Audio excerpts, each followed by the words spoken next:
लूका एक तबीब है और लूका एक डॉक्टर है। लूका एक डॉक्टर है, ये डॉक्टरी करता था, तबीब था, पुराने दौर का कह ले कि हकीम था। ये यूनान का हकीम था और यूनान के इलाका में जब यीशु की मनादी होती थी, उसी इलाका में गिरदोनवा में यीशु की शोहरत फैली हुई थी और उन कंट्रियों में, उन शहरों में, देहातों में, छोटे छोटे कस्बों में यीशु की शोहरत फैल चुकी थी। और उन्हीं ही इलाकों में इस तबीब की छोटी सी क्लिनिक थी और लोग आकर अपना इलाज करवाते थे। और जो भी सर दर्द या कह ले कि जिस्म की किसी किस्म को कोई प्रॉब्लम होता, वो जाकर तबीब के पास जाता, लूका डॉक्टर के पास जाता। और जो केस लूका से ना हो पाता, वो कहता कि भाई मेरे वास दी गल नहीं, जा यीशु नासरी लब तो तेनू दुआ शफा की होवेगा, मुफ्त मिल जाएगी, जाके यीशु नु तलाश कर, इंदी दुआ मेरे कोल नहीं हैगी। जैसे जैसे लूका बहुत से केसेस जो से हल नहीं होते थे, वो देखता रहा और उसकी दस्ते से बैर होते गए, तो वो सबको कहता कि यीशु के पीछे जाओ, शफा उसके पास है। आखिरकार जैसे लोगों को भेजता रहा और एक वक्त आया कि अपनी क्लिनिक छोड़कर खुद यीशु के पीछे चल बसा। और आज उसका नाम जैसे यीशु के पीछे चला तो उसका नाम भी कलामे मुकद्दस में मरकूम किया गया।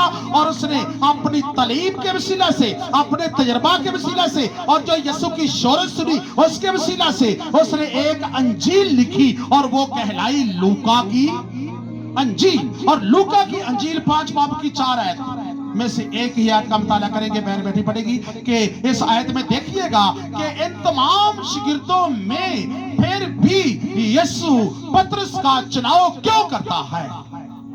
बाकी भी तो थे ना। यूहन्ना को आप जानते हैं, यूहन्ना पढ़ा लिखा हुआ एक रसूल था, उसके पास तालीम थी, अच्छी तालीम थी। इसके अलावा देखिए आप और भी आपको इनके नाम मिलेंगे कि बहुत से और भी रसूल हैं जिनकी अच्छी तालीम का म्यार था। लेकिन ये जो आज आप पतरस के बारे में इसका स्टार्ट देखेंगे, इसकी खिदमत का स्टार्ट है, तो देखेंगे कि ये क्यों कर इतना ज्यादा यीशु के करीब हो गया और क्यों यीशु का ज्यादा क्या लेके लेकर ये बढ़ता है। जी बहना, खुदा के कलाम में लिखा है, जब कलाम कर चुका तो शमौन से कहा, गहरे में ले चल और तुम शिकार के लिए अपने जाल डालो। हाँ, कलाम के पढ़ने और सुनने जान पर खुदा की खास बरकत हो। आमीन। किसने कहा? यीशु ने कहा गहरे में ले चल। किसे कहा? पतरस से कहा, शमौन पतरस अपनी कश्ती को गहरे में ले चल, जाल डाल।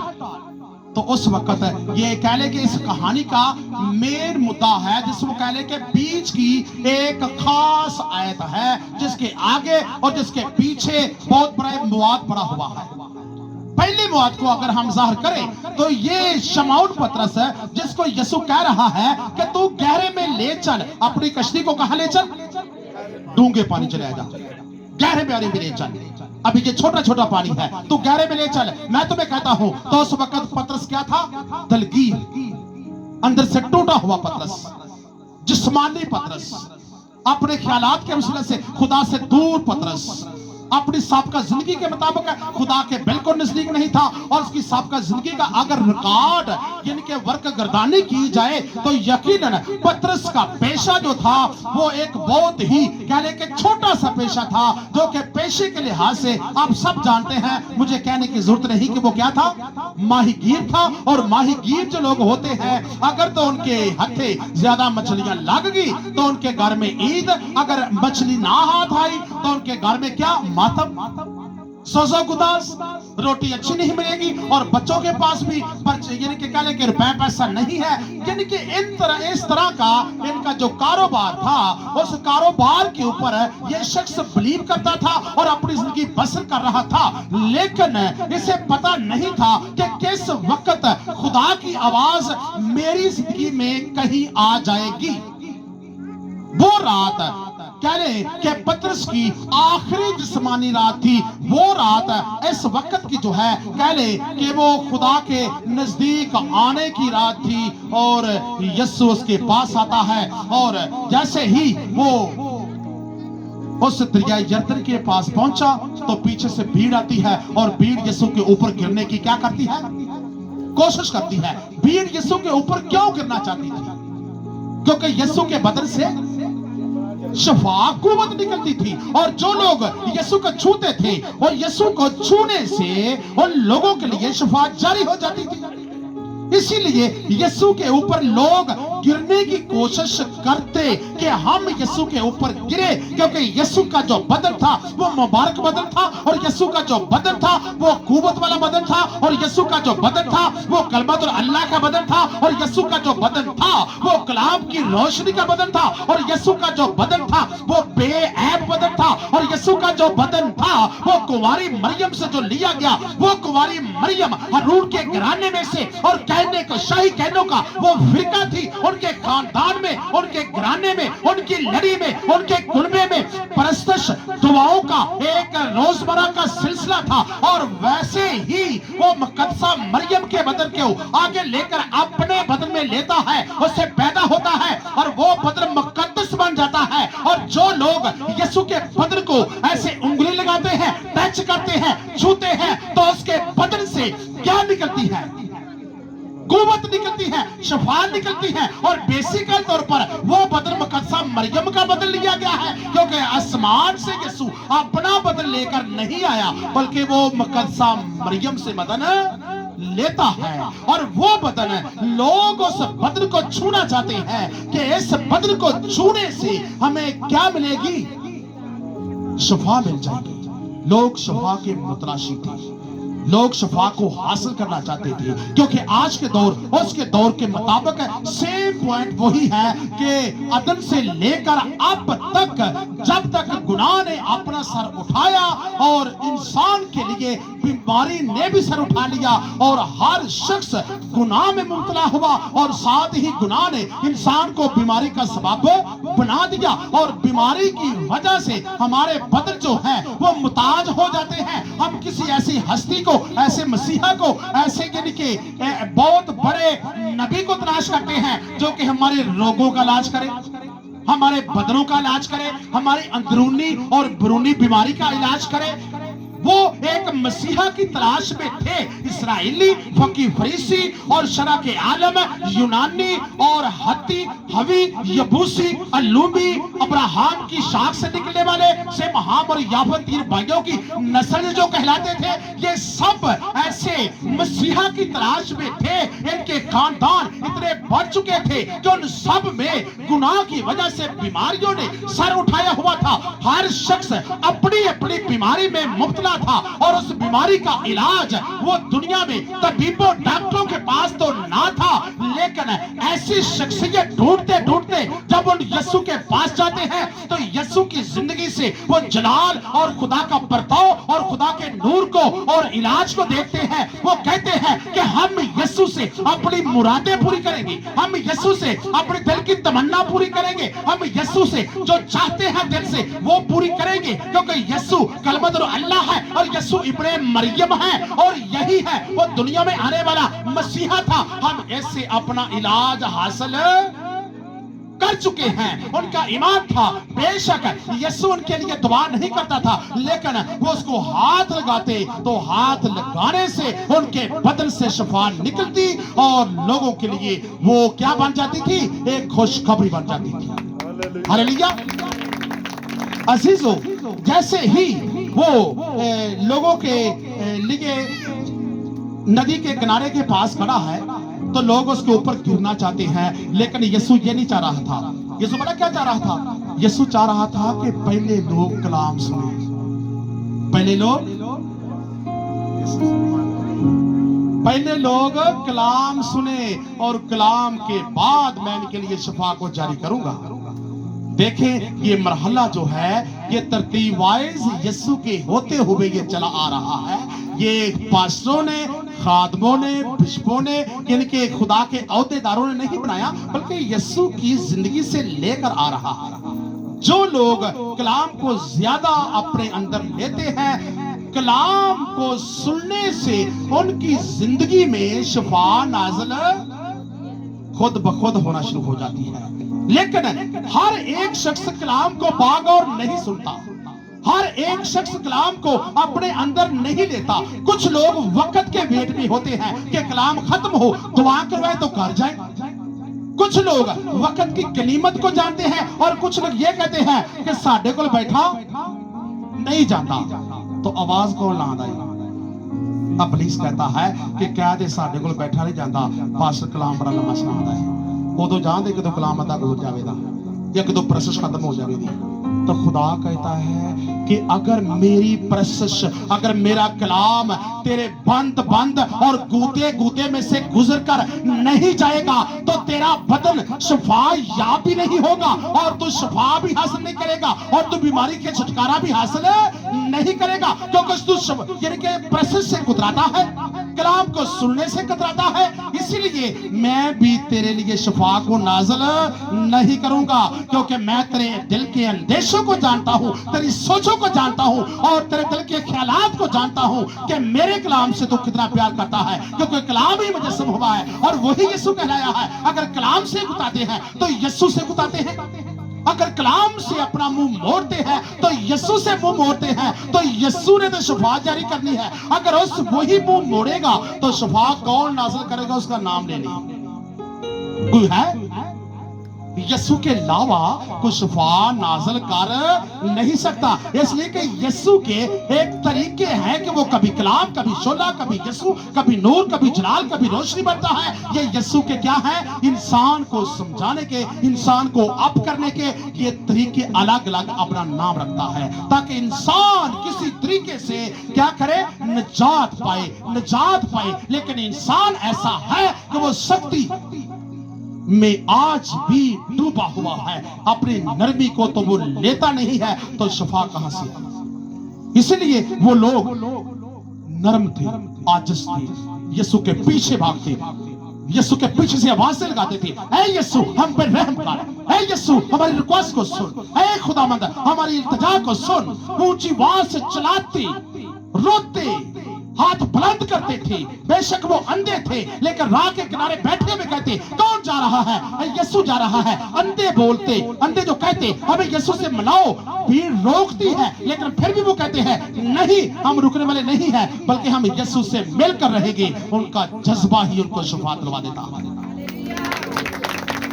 तो देखिएगा यहाँ पे जो लोग यीशु के पीछे भागते हैं और यीशु कहता है कि पहले कलाम सुनो, कलाम की ताजीम करो, कलाम को अपने अंदर लो, तो मैं बाद में तुम्हारे लिए शिफा को भी नाज़िल कर दूंगा। हालेलुया। जब ऐसा उसने देखा कि लोग बार बार मेरे ऊपर गिर रहे हैं, तो दो कश्तियां खड़ी थी, एक नहीं, दो कश्तियां खड़ी थी किनारे पे। एक कश्ती का चुनाव सबसे पहले यीशु ने किया।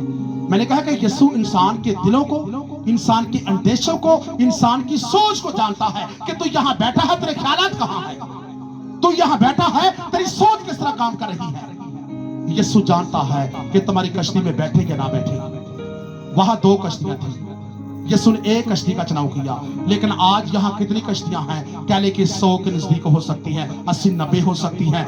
अब वो यीशु उस कश्ती का चुनाव करेगा जिस कश्ती के ख्याल को और जिस कश्ती के अंदेशों को और जिस कश्ती के दिल को जानता है कि इसके दिल में क्या है, इसकी सोच में क्या है, इसके घराने में क्या है, इसके दिमाग में क्या चल रहा है और इसके अंदेशों में क्या भरा हुआ है। उस कश्ती का चुनाव करता है कि सिर्फ अगर ये मेरे कलाम के मुताबिक है, उस कश्ती का चुनाव करता है और कहता है कि मैं इसमें बैठूंगा और मैं बाद में कहूंगा ये मेरा मक़दस है और मेरा रूह इसमें बसा हुआ है। इसीलिए उसने उस कश्ती का चुनाव किया जो कि एक ऐसा लीडर था जो खुदा के नजदीक होना चाहता था। उसका जज्बा, उसकी सोच, उसके ख्याल और उसके दिल के अंदेशे जो थे वो मामूर थे और जज्बात वाले यानी के जज्बे थे। तो उसने कहा, पतरस को कहा कि कश्ती को नजदीक ला। वो कश्ती को नजदीक लाता है और वो यीशु उस कश्ती के ऊपर बैठ जाता है। कहता है कि पतरस कश्ती को किनारे से हटा ले। वो किनारे से हटा लेता है और जब हटा लेता है तो बीच में पानी आता है और वो कश्ती स्टेज की तरह बन जाती है और लोग पानी के आगे खड़े हो जाते हैं। और जैसे पानी के आगे खड़े होते हैं तो यीशु पहले उनको क्या सुनाता है? कलाम सुनाता है। वो कलाम सुनते हैं। वो वहां वक्त मुकर्रर नहीं है, आधा घंटा है, पौना घंटा है, 40 मिनट है या 1 घंटा है। उनमें से कोई शख्स भी बोलकर ये नहीं कहता कि मैं उकता चुका हूं यीशु कलाम को बंद करो। उनमें से कोई शख्स भी ये नहीं कह रहा ऐ यीशु अब मैं खड़ा खड़ा थक चुका हूं, कलाम को बंद करो, बल्कि वो इस तरह कलाम को वाच कर रहे हैं कि उनके मुंह ऐसे हैं, इनके जल्दी से हर लफ्ज को अपने अंदर ले रहे हैं। हर एक लफ्ज को जो भी यीशु बोलता है अपने अंदर ले रहे हैं, सुन रहे हैं, अपने आप को खाली किए हुए हैं। और जैसे जैसे कलाम और दिलों में भरा जा रहा है, वो सोच में आ रहा है और आगे दिल दिमाग में आ रहा है, हड्डियों तक पहुंच रहा है। तो जैसे बाद में वो कहता जो तुम शफा पा चुके हो, और जो कलाम उनके अंदर एंट्री करता वही उनके बदन का प्रेम करता और वो शफा पा जाते। किसकी वजह से शफा पाते? उस कलाम की वजह से जो गौर से वो लोग सुनते थे। आज की आवाज, आज का शख्स क्या कहता है? कलाम हो जाए तो एंड तक दुआ वे दो मैं जाना तो आंदा मेरे समझ नहीं आती, मैं 5-4 मीटिंग होगा मैं जाना, मेरी शफा नहीं होगी भाई। क्या शफा जो है वो पास्टर के पास है? नहीं, कलाम के पास है जो वो सुनता नहीं है। शफा परसिश के वसीला से है जो वो करता नहीं है। इसलिए ये 2 मरहले जो है, ये जो इंसान करता है जज्बात के साथ करता है, उसके बदन का ये दोनों चीजें अपग्रेड करती है और वो बदन अपनी बीमारियों से मुकम्मल कंप्लीटली वो शफा पाता है, उसका बदन क्लियर होता है और बाद में बरकत भी आती है, बाद में जोड़ों का दर्द भी चला जाता है और वही इंसान, वही बंदा, वही जिंदगी वही में तब्दील भी हो जाती है। कलाम एक तंदुरुस्ती को वजूद में लेके आता है, मोजे होने लगे और बाद में जैसे मोजे होते हैं और पतरस से कहता है वो तो काम रूहानी हो चुका है। ऐ पतरस कश्ती को कहां ले चल? गहरे में ले चल। तो पतरस क्या कहता है? ऐ खुदाबंद मैंने रात भर मेहनत की है लेकिन कुछ हाथ नहीं आया। वो बुड़बुड़ाने लगा, वो कुछ बातें कहने लगा लेकिन यीशु की तरफ मुंह नहीं करता, दूसरी तरफ मुंह करके कहता है। अक्सर कहा था हमारा भी ये एटीट्यूड होता है कि अगर किसी से बात अपने फादर या अपने यानी कि किसी भी पेरेंट से बात करते हैं तो इधर को मुंह करते हैं और वो पीछे बैठा होता है, बातें किए जाती हैं। इसे कहते हैं बुड़बुड़ाना, यानी बुड़बुड़ाता है, पतरस बुड़बुड़ाता है। और जैसे जैसे कैसे बुड़बुड़ाता है? मैंने रात भर मेहनत की है, कुछ हाथ नहीं है लेकिन यीशु चलो तू जैसे कहता है, यानी कि आगे पीछे बचता है, अगा पिछाओ बचता है। चलो कह रहा है होना ते मैं उनकी करा मन नहीं लगा। क्यों कर वैसे कर रहा था? क्योंकि रात का नींदरा जो था, रात की नींद, रात भर की नींद जो थी पतरस की आंखों में थी और नींद की वजह से थकावट थी और वो बेचारा जल्दी खड़ा भी नहीं हो सकता था। इसलिए जाल भी 2-2 कर, क्योंकि 2 घंटे का जो वक्त तो जरूर यीशु को लग गया होता, क्योंकि लोगों को कलाम सुनाना और लोगों के लिए दुआएं करना। उसके बाद वो अभी खड़ा है तो वो बेचारा थक चुका था। वो कहता था कि वक्त ऐसा हो कि मेरी कश्ती से खुदावंद बाहर निकले और मैं अपने घर को चला जाऊं, लेकिन उसे पता नहीं था कि जब नाउम्मीदी होती है मौजा भी उस वक्त होता है।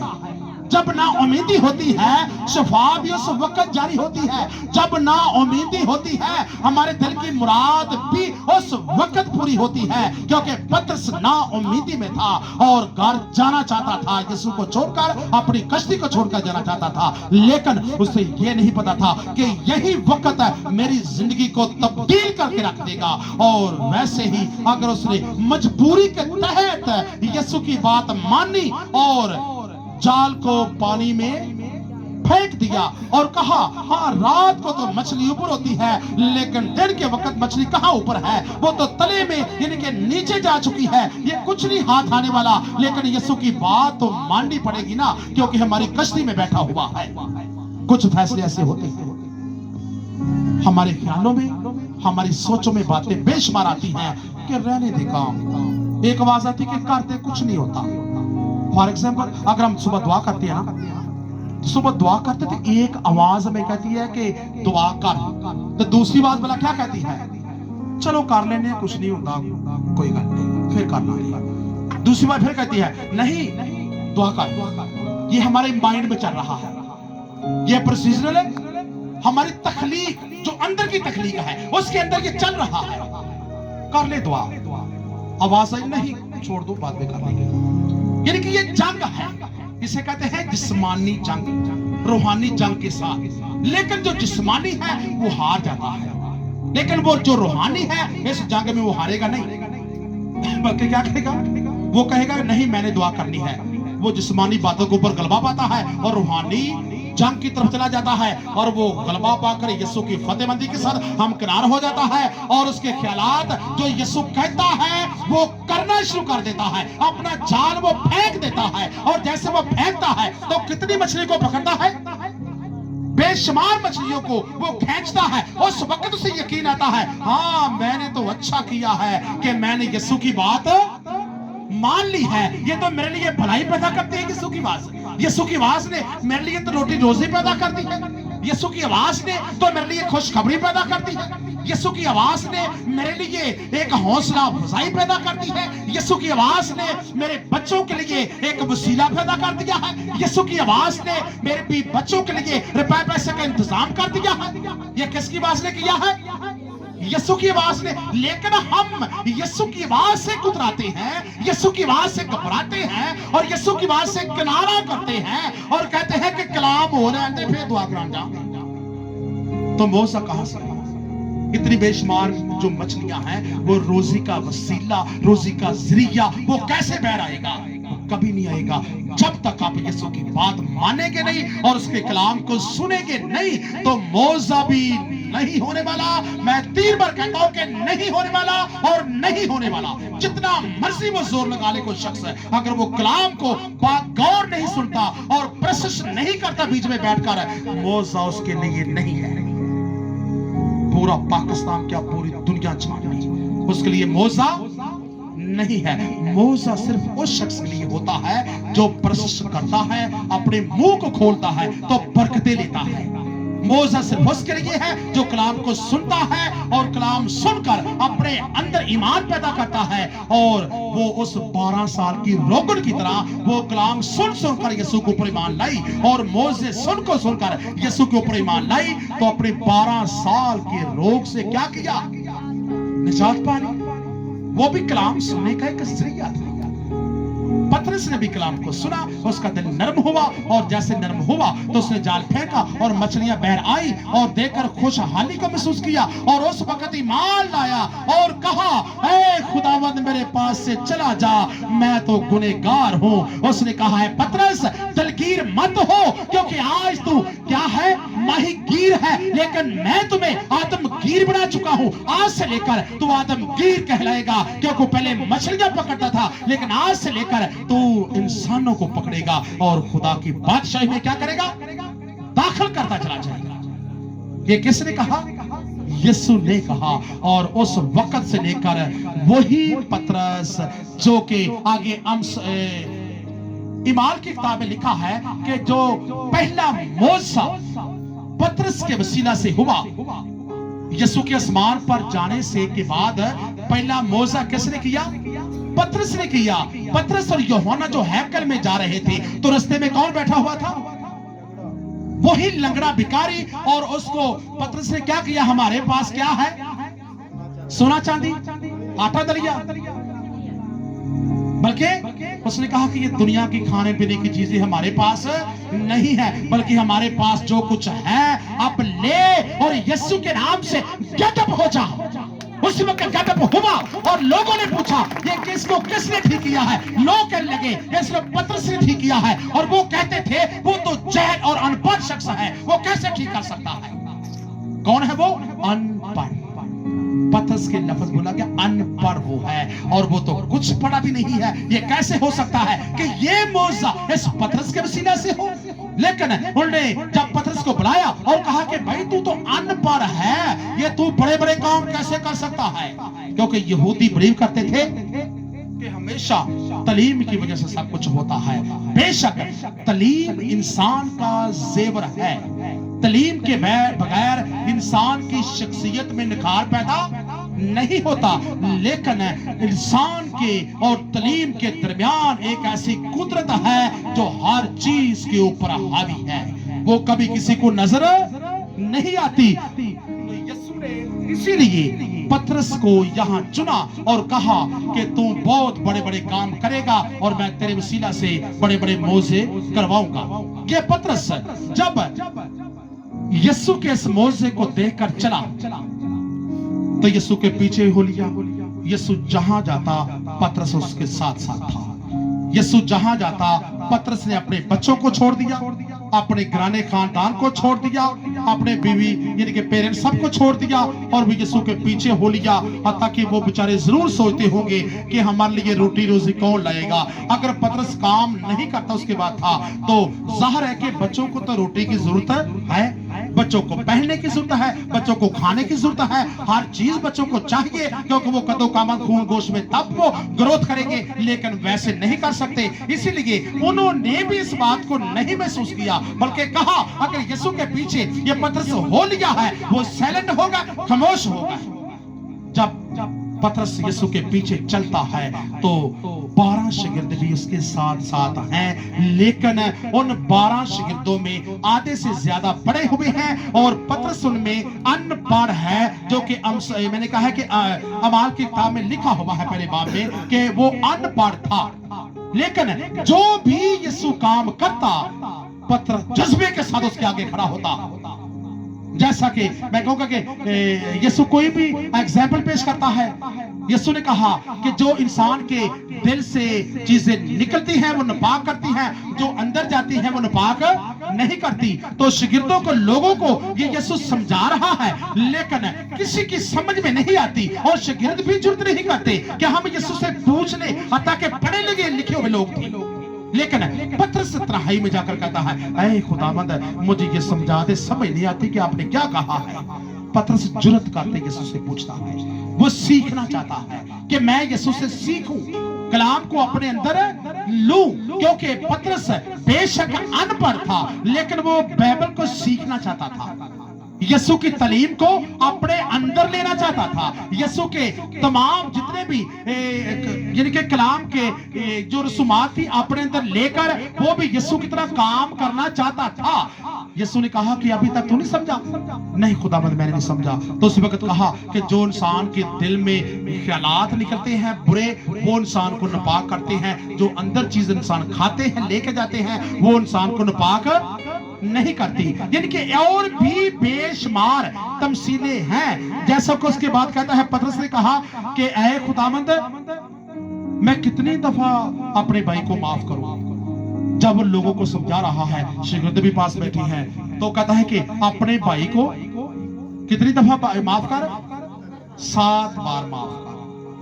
तो वो कहता है कि ऐ खुदावंद फिर भी अगर वो मेरा गुनाह करता है, फिर भी मुझे तंग करता है, तो फिर क्या मैं उसे बार बार माफ करता चला जाऊं? तो यीशु ने आगे से जवाब दिया 7 से भी 70 दफा उसे माफ कर। यानी कि 7 का ज़र्ब लगाया तो कितना लगा? 70 का 490 बार अपने भाई को माफ कर।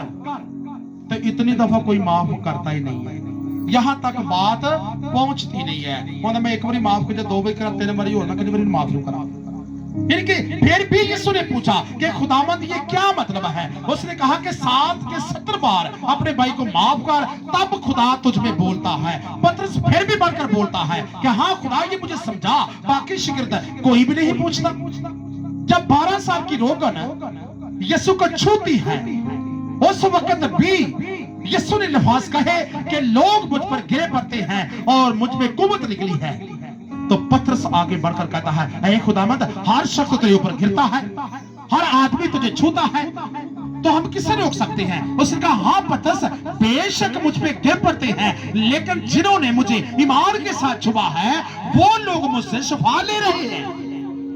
पतरस खामोश हो गया। जब ये आवाज आई तो वो लिखा है कि वो बहन, वो जो औरत थी, वो छुप ना सकी। वो यीशु के कदमों में आकर गिरी और कहती कि आए खुदावंद, मैं थी। उसने कहा, जा बेटा, तेरी ईमान ने तुझे अच्छा किया। जब इसके अलावा भी पतरस के बहुत से और यीशु के साथ साथ यानी कि मलाप है, वो यीशु से दूर नहीं होता और यीशु से एक पल के लिए भी जुदा नहीं होता। अगर कोई मशवरा है, अगर कोई राय है, तो पतरस यीशु के साथ पूरी करता है।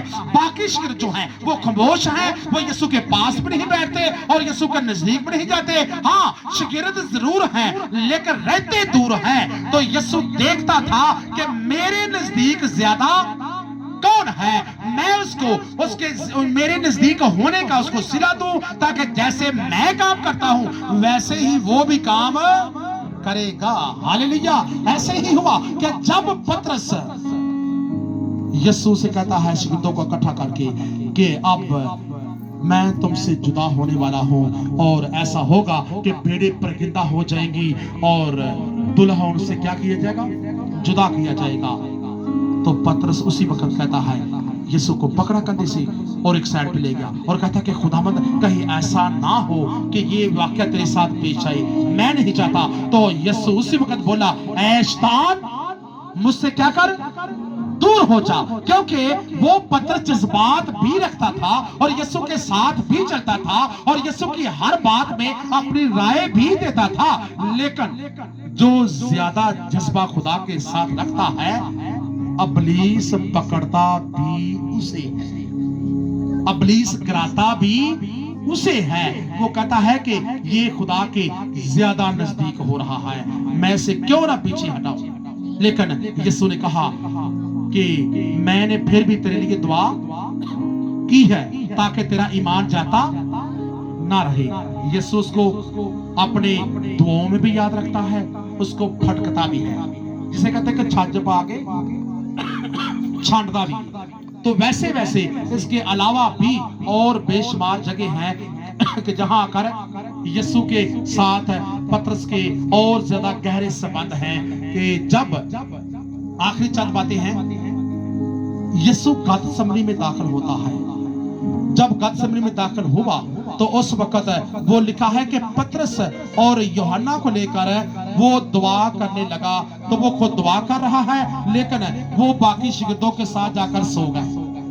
जब पीछे देखता है, आकर कहता है पतरस, उठो, दुआ करो ताकि इस बैश में। फिर भी यीशु पतरस को आवाज लगाता है, क्योंकि यीशु के जो जज्बात थे, वो जो भी बात कहता कि मैं यहूदियों के हवाला किया जाऊंगा और मैं सलीब पर लटका दिया जाऊंगा, तो यीशु उसी वक्त बोलता और कहता कि खुदा ना करे, खुदावंद, कहीं ऐसा ना हो कि मैं तेरी जगह पे मरने के लिए तैयार हूं। तो यीशु ने आगे से क्या कहा, तू तो 3 बार मेरा इनकार करेगा, तू कैसे जज्बे दिखाता है। उसका नहीं खुदावंद, मुझे तेरी खातिर मरना भी पड़े तो मैं मरूंगा। लेकिन ये जितनी भी बातें हैं, बाकी कोई भी शिगिर्द या कोई भी उनमें रसूल आगे बढ़कर यीशु से नहीं कहता। वो खामोश होते हैं, साइलेंट होते हैं, ठंडे होते हैं, बिल्कुल साथ चलते हैं लेकिन अपने धीरेपन में, कछुए की चाल में और बिल्कुल ठंडे साकत होकर चलते हैं। लेकिन पतरस जो है वो अपने जज्बात